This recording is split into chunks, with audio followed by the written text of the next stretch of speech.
अब मैं आमंत्रित करना चाहूंगा इस सत्र की अध्यक्षता कर रहे डॉक्टर अविनाश जोशी सर का। Sir please come on the stage.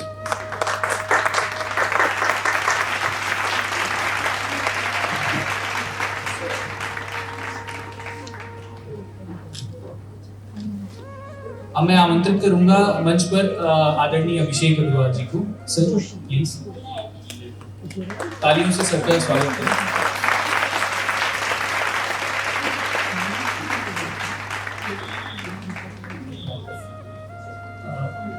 दोस्तों, हालांकि आयोजन की अपनी एक संरचना है और समय की अपनी मर्यादा है, उसको ध्यान में रखते हुए मैं आपका ज़्यादा समय नहीं लूँगा, क्योंकि हमारे बीच जो लोग मौजूद हैं, अगर हम सब पूरे जो आयोजन का मुख्य बिंदु है उसको ध्यान में रखें तो उन्हीं के श्रीमुख से सुनना और जानना चीज़ों को बेहतर होगा।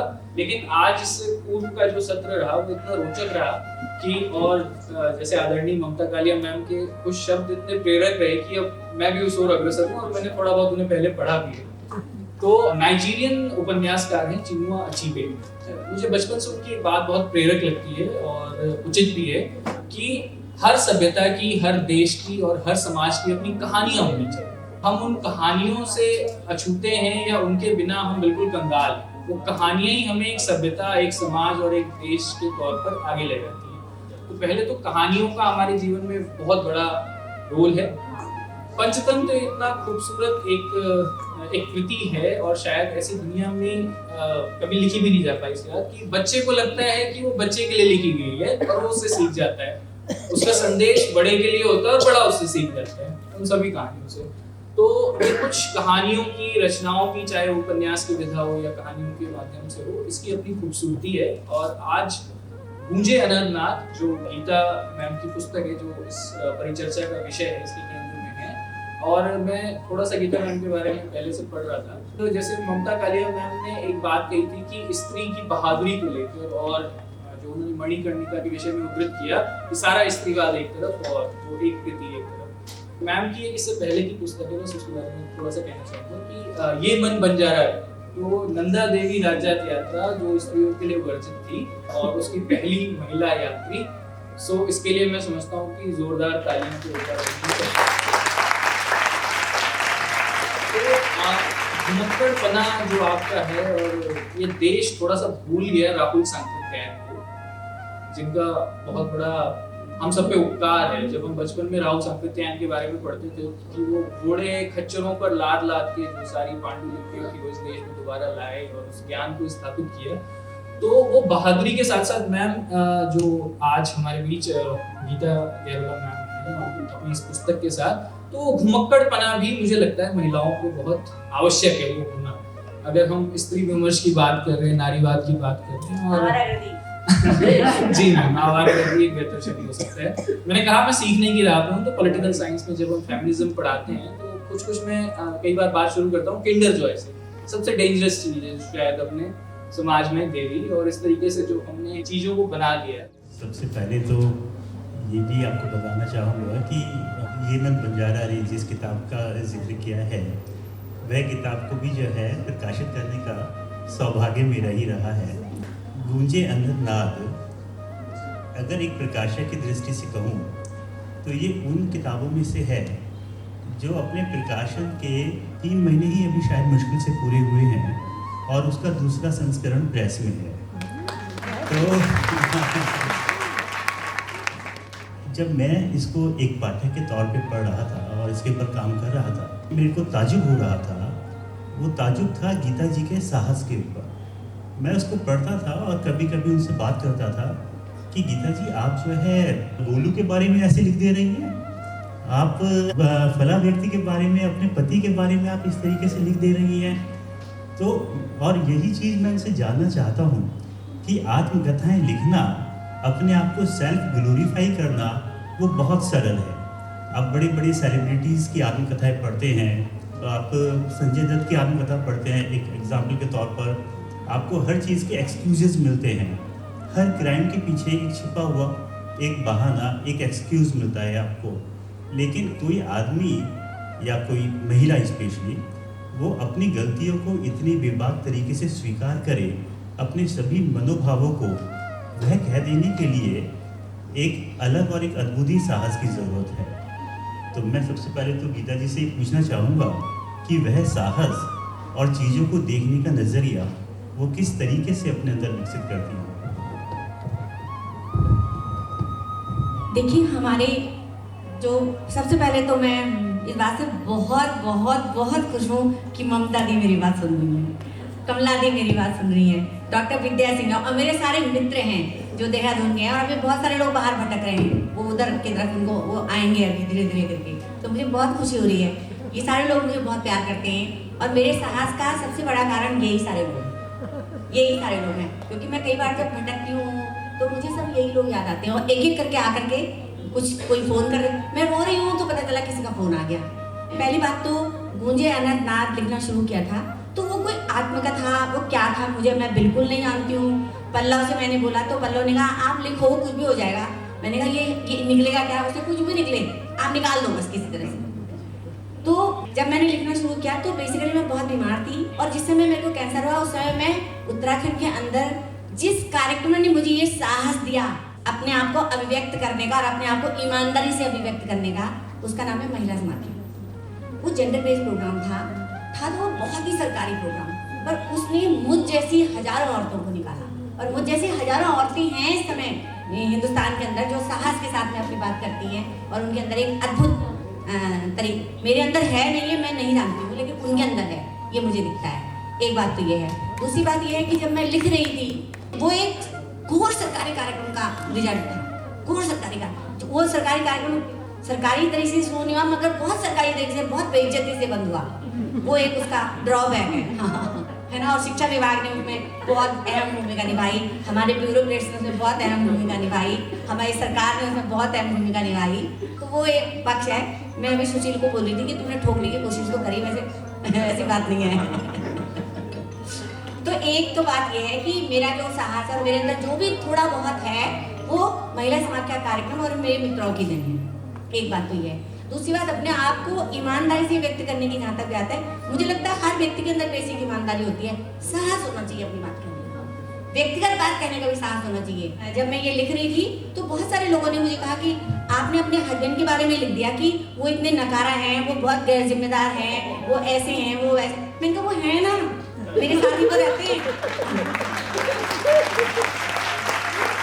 अरे वो पढ़ रहे थे तो उन्होंने कहा कि तुमने तो मेरी बहुत ही बुराई कर दी इसमें, है ना। मैंने कहा तुम मत पढ़ो, तुम्हारे लायक नहीं है।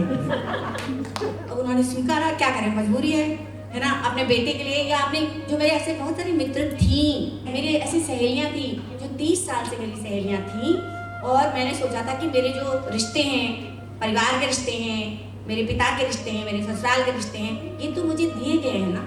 जब मैं पैदा हुई तो ये रिश्ते तो मुझे माँ के दूध के साथ मिल गए ना पैदा होते ही, लेकिन वो जो रिश्ते थे वो मेरे रिश्ते थे, वो मैंने बनाए थे। उन रिश्तों पे मुझे बहुत नाज था। उन रिश्तों ने मुझे मेरी बीमारी के दौरान दगा दी। बहुत दुखी हुई मैं, बहुत दुखी हुई, मगर मेरे दूसरे दोस्तों ने मेरे को उबारा। मतलब कैसे आप देखिए ना, कैसे पैरेलल ढांचा खड़ा हो जाता है कि एक लोग आपको परेशान करते हैं और दूसरे लोग, इसमें एक सुनीता बैठी हुई है सामने, हर समय मेरे को इतना अप्रिशिएट करती है।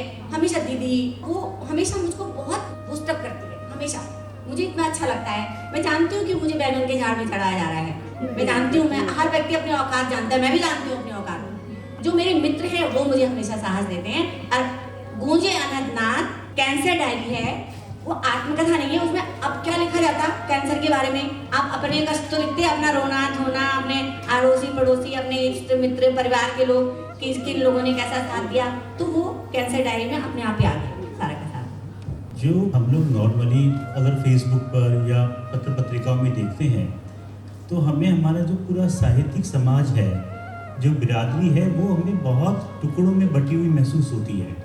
हमें मालूम पड़ता है कि वो फला वामपंथी है, वो दक्षिणपंथी का तमगा लगा हुआ है उसके ऊपर, वो ये है, वो है। तो हमें बहुत अलग भिन्न भिन्न तरह के धड़े दिखाई देते हैं।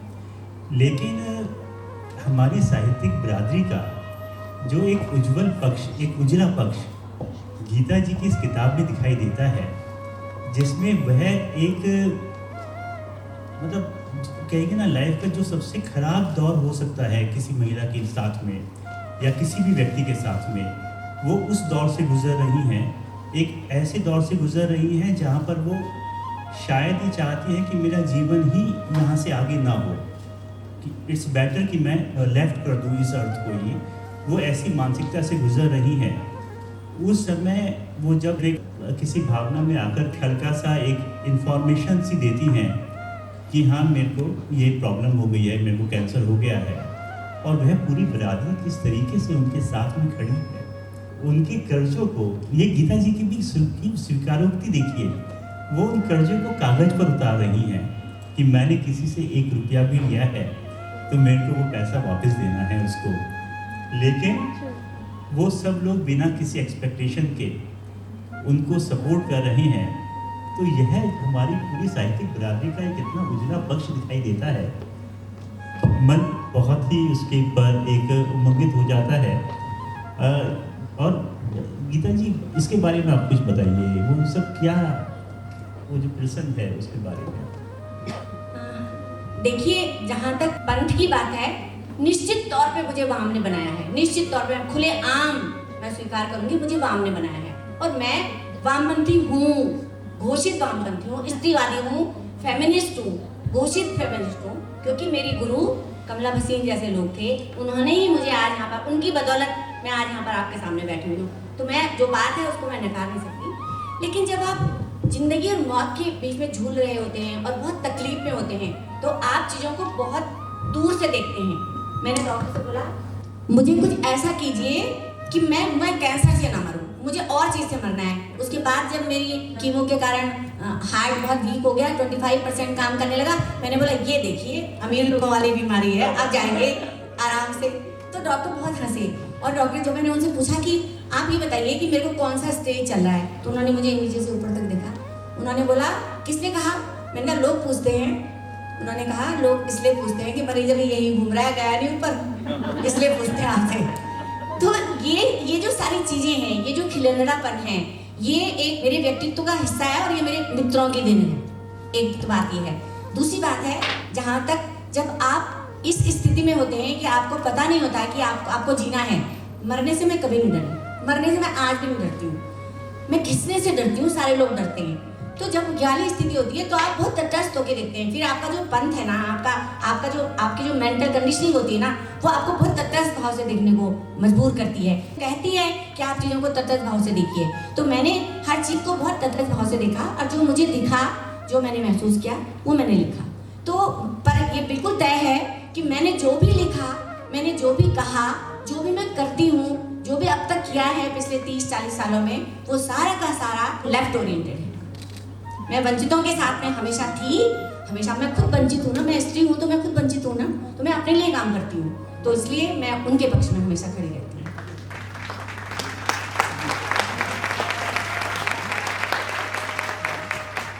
ये तो गीता जी का वापसी दृष्टिकोण है ही कि वो जो है हॉस्पिटल से खड़ी हैं अपने कैंसर के ट्रीटमेंट के लिए, उन्हें अपने नंबर मेरा कब आएगा, मैं कैसे लाइन क्रॉस करके आगे बढ़ करके जो है डॉक्टर के केबिन में घुस जाऊं, उसकी चिंता नहीं है।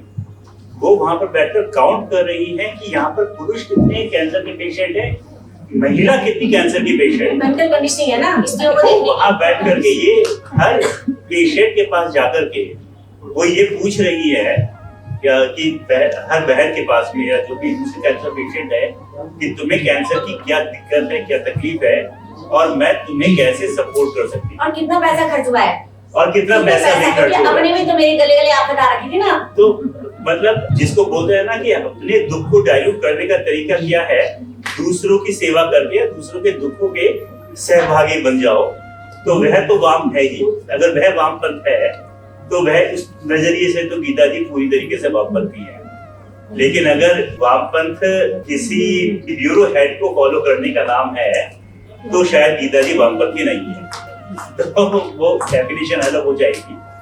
मेरा एक सवाल है गीता जी से, वो ये है कि आपने बहुत सारे सुझाव दिए हॉस्पिटल्स को, हेल्थ डिपार्टमेंट को, गवर्नमेंट को, कैंसर हॉस्पिटल्स के फॉर्मेशन, उनके इंफ्रास्ट्रक्चर के बारे में, और ये सब बातें आपने अपनी किताब में भी लिखी है और उससे पहले भी आप कहती रही हैं। आज तक कोई परिवर्तन तो आया नहीं है, तो आपका क्या उसमें लगता है कि मैं कह के अपनी बात को पूरा मैंने कर दिया है, या क्या उसमें लगता है? देखिए, जब मैं हॉस्पिटल में थी तो मैं बहुत बहुत बीमार थी, बहुत ज़्यादा। मतलब पहली बार ऐसा हुआ कि मैं व्हील चेयर में गई।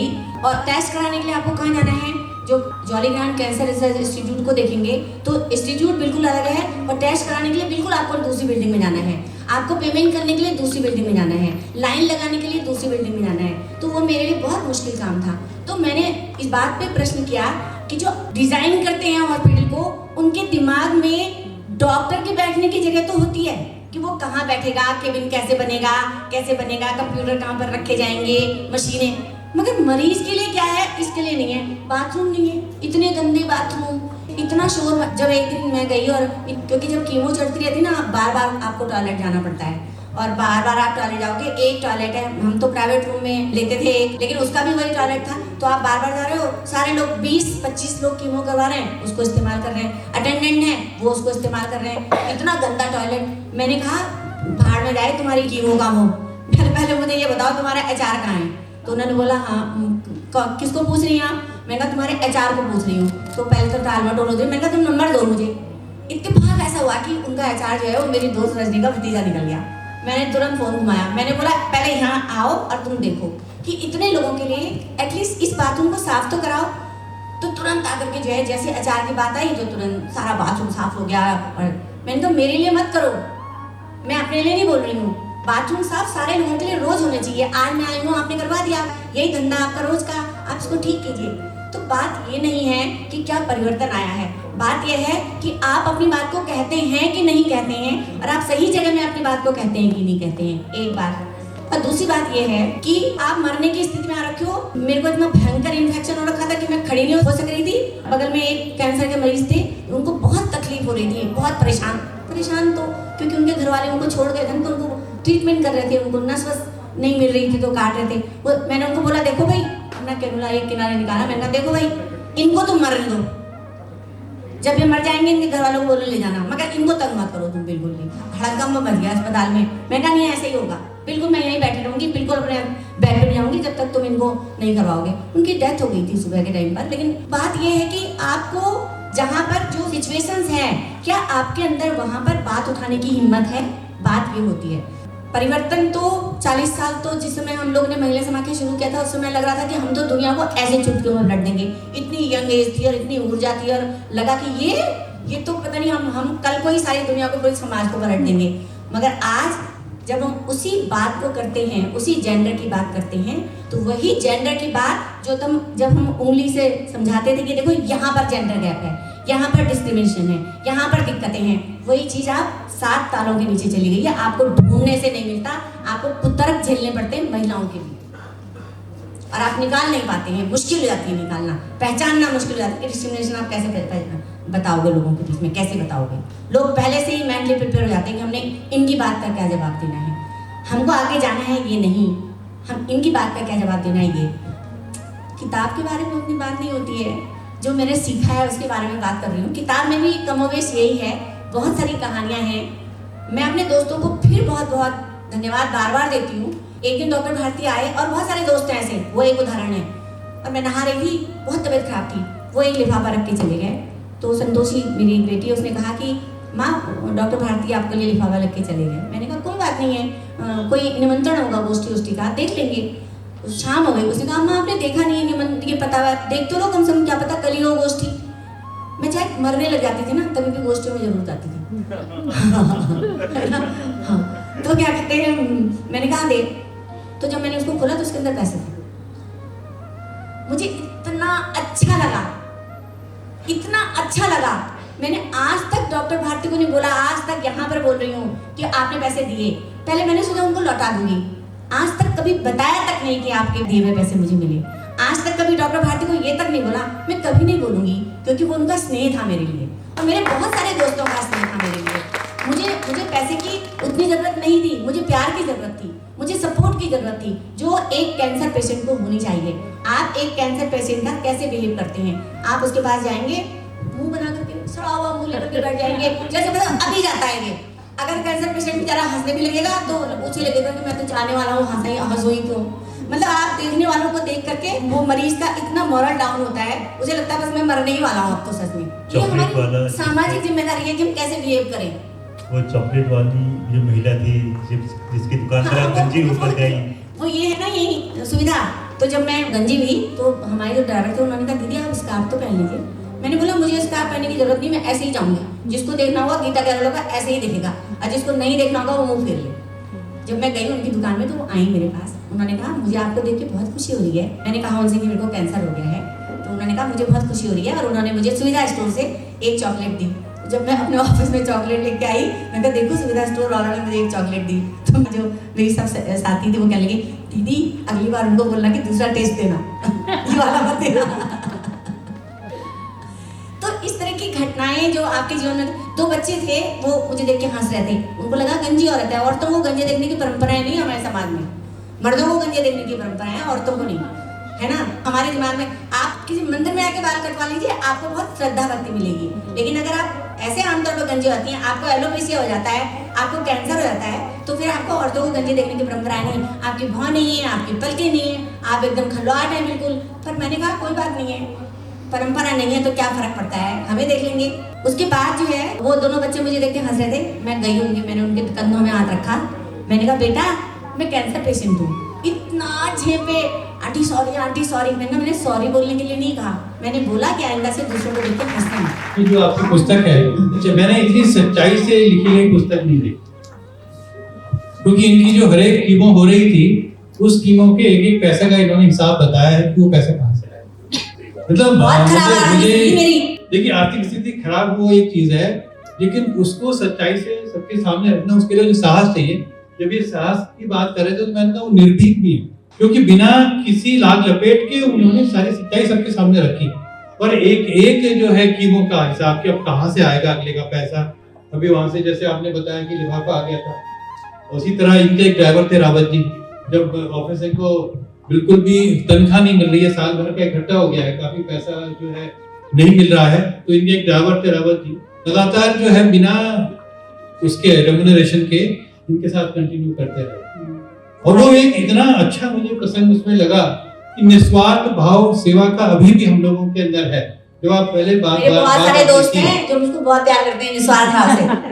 तो वो बहुत सारी चीजें आपके उसमें है। एक तो मैं चीज का जिक्र कर रहा था कि जो लेफ्ट की आपने बात की वो आपकी पुस्तक में भी है कि आप आंदोलन का सोच रही थी। एक तरफ तो बिस्तर से उठने की स्थिति नहीं थी और दूसरी तरफ एडमिनिस्ट्रेशन के खिलाफ में ये सोच रही थी कि मैं धरने पे बैठ जाऊं।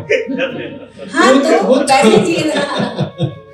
तो वो जो आपका जो निर्भीक और वो जो आज भी दिखाई देता है, और जो घुमंतु भी है, मैं आपका देख रहा था कि अभी लाहौल स्पीति जाने की इच्छा है। हाँ, बहुत है। और अभी कहीं तो अभी गई नहीं गई आप? नहीं, जाऊंगी। बनाइए, मुझे भी जाना है। मैं भी घुमंतु हूँ। और देखिए ऐसा है कि घूमने से ही आदमी को जो प्रेरणा मिलती है और सौंदर्य जो प्राकृतिक है वो बहुत ज्यादा आपको ऊर्जा देता है। तो आप तो ऊर्जावान है और हमारा यही रहेगा कि आप आगे भी जो दोस्त हैं और प्रकृति से भी ऊर्जा लेते रहें और आगे ही लोगों को जो है इस तरह से जोड़ के रखें। मुझे लगता है कि जो आर्थिक स्थिति बात है ना, वो केवल गीता गैरोला की आर्थिक स्थिति बात नहीं है, वो हमारे समाज के लाखों करोड़ लोगों की आर्थिक स्थिति की बात है जो ऐसे मुश्किल बीमारियों को झेल रहे हैं और इतनी महंगे इलाज करा रहे हैं। कैंसर का इलाज आज भी बहुत महंगा है और दुर्भाग्य है शायद जापान के हिरोशिमा नागासाकी में जो हुआ था उसके बाद शायद कैंसर को डिटेक्ट किया गया था और उसके बाद लगातार कैंसर पे काम किया जा रहा है। लेकिन आश्चर्य की बात है कि इतना सब होने के बावजूद अभी तक हमारी साइंस ये नहीं कर पाई है कि जितना पार्ट कैंसर का जो है डैमेज हुआ है केवल उतने पार्ट को असर करे वो दवाई। वो जब दवाई आपके शरीर में जाती है तो वो आपके पूरे शरीर को खत्म कर देती है। आपको पता मेरा वजन जो है वो 62 किलो था, आज मैं 45-46 किलो पे हूँ। मुझे अपने खुद को देख के कई बार बहुत घिन आती है, कपड़े नहीं आते भाई, वो सब कपड़े ढीले हो गए है ना। तो ये जो बात, ये मेरी बात नहीं है, ये मैं बात कर रही हूँ उन लाखों लोगों की जो कैंसर की ऐसी विवत्स बीमारियों को, मुश्किल बीमारियों को झेलते हैं और हमारी स्वास्थ्य व्यवस्था ने उनके लिए क्या व्यवस्थाएं करी हुई है। क्या हमारी स्वास्थ्य व्यवस्थाएं कोरोना में खुल गया ना सारा, कोरोना उनकी सारी औकात सामने आ गई ना सरकार की, उनके सामने आ गई ना कि कोरोना में वो पूरी स्वास्थ्य व्यवस्थाओं को कैसे, लोगों को कैसे मरना पड़ा जानवरों की तरह। जानवर भी बहुत सलीके से मरते हैं, वही स्थिति यहाँ पर भी है। और उसके बाद जो इंश्योरेंस कंपनियां हैं उनका पूरा जाल, जो टेस्ट करने वाले हैं उनका पूरा जाल, मतलब पूरा आपका जो स्वास्थ्य है ना वो पूरा का पूरा कॉर्पोरेट जाल के चंगुल में फंसे हुए हैं आप पूरी तरह से। आपका जो स्वास्थ्य व्यवस्था है और आपका स्वास्थ्य वो पूरे उस जाल के अंदर फंसी हुई है और आप निकल नहीं सकते उस जाल से। मुझ जैसे लोग जो टका कमाते थे और जिन्होंने कभी भी कोई इंश्योरेंस नहीं करा, उनको आफत आ गई ना बीमारी का इलाज कराने में। इस किताब से जुड़े हुए पहली बात तो ये कि गीता जी ने जितनी सब बातें बताई ना, तो मैं ये बताऊंगा कि गीता जी आपके जो सवाल है ना, उन सवालों से पाठक अपने आप को रिलेट करता है, इसीलिए वो आपकी किताब खरीद रहा है और इसीलिए वो आपकी किताब में अपना पैसा खर्च कर रहा है। जो आपका पहला एडिशन इसका 3 महीने में खत्म हुआ, तो वह इसलिए क्योंकि आपके उठाए हुए सभी सवालों से और सभी स्थितियों परिस्थितियों से हिंदी का पाठक अपने आप को रिलेट कर रहा है। और मुझे उम्मीद है ये जो संबंध बन रहा है, यह संबंध आगे चल करके एक बड़ा संबंध बनेगा आपकी किताब का पाठकों के साथ में। मेरा एक सौभाग्य कहिए या दुर्भाग्य कहिए, मेरे संभावना प्रकाशन के जो पाठक हैं वो सभी बहुत ही सुधी पाठक हैं। अगर हमारी एक पेज की किसी एक पंक्ति के किसी एक शब्द में एक बिंदी की अगर गलती है, तो मेरे पास व्हाट्सएप पे मैसेज आ जाता है फोटोग्राफ के साथ में कि इसमें ये गलती है, आपको ये सुधार करना है।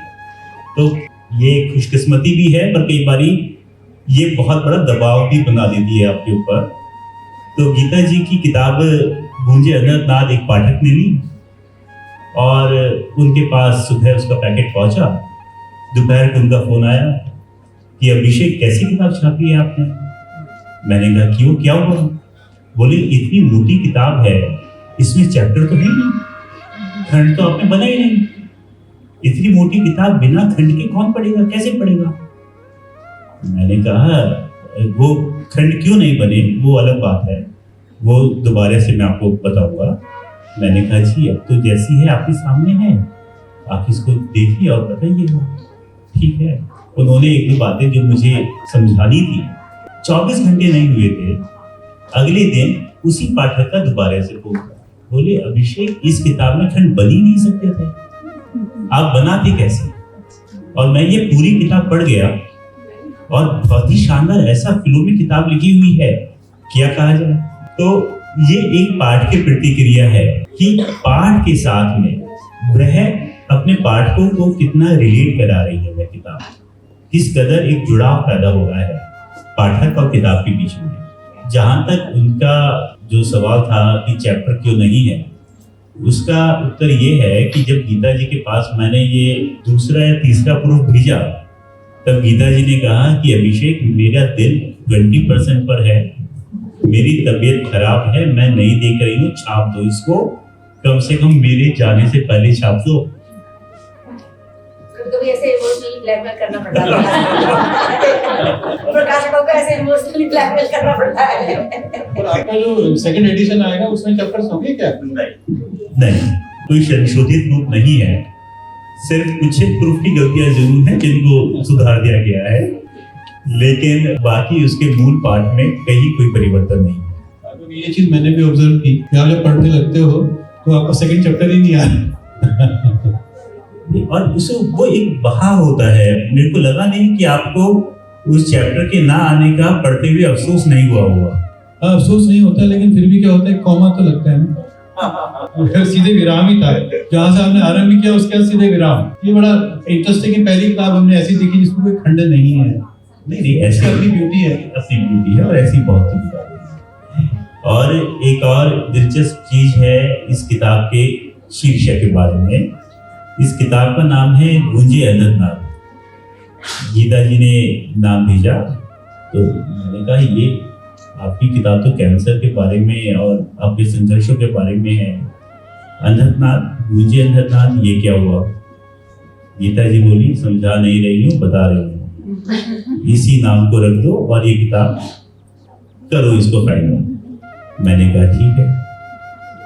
और गीता जी ने कहा है कि कोई लॉजिक, कोई बेस तो होगा, वो वेग तो हो नहीं सकता। अब दिमाग भी जो है ऐसा क्रिटिकल कहिए या ऐसा अजीबोगरीब है कि जब तक कॉन्सेप्ट खुद की समझ में नहीं आ जाए वो इम्प्लीमेंट नहीं होता, आगे बढ़ने का मन नहीं करता। अब उन्होंने कह दिया रखना है, पर क्यों रखना है। अगले दिन मैंने उनके पिताजी को मैंने कहा मुझे समझ में आ गया, ये किताब जीवन के अनंतनाद के बारे में है, इसलिए इसका नाम आपने एकदम ठीक रखा है। इसका नाम गूंजे अनंतनाद ही होना चाहिए। और इसी दुआ के साथ, इसी प्रार्थना के साथ कि जीवन का ये अनंतनाद सब सुकून और शांति के साथ हम सब लोगों के साथ में रहे, बना रहे इस पृथ्वी पर।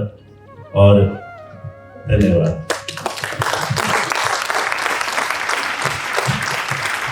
धन्यवाद सभी पैनलिस्ट का, अभिषेक जी का और अध्यक्ष जोशी सर का, मैम का। Please have a big round of applause Geeta ma'am for this daring. मेरे लिए ये मेरी जिंदगी में सबसे बड़ी उपलब्धि और बहुत गर्व की बात है कि ममता दी जिनको पढ़ के मैं यहाँ पर बैठी हूँ, उन्होंने मेरी किताब पढ़ी। आलिया बचती हैं, क्योंकि ऐसे सुखद क्षण जीवन में कम नहीं आते। मैं इस पीढ़ी को पढ़ के मैं यहाँ पर ये लिख पाई।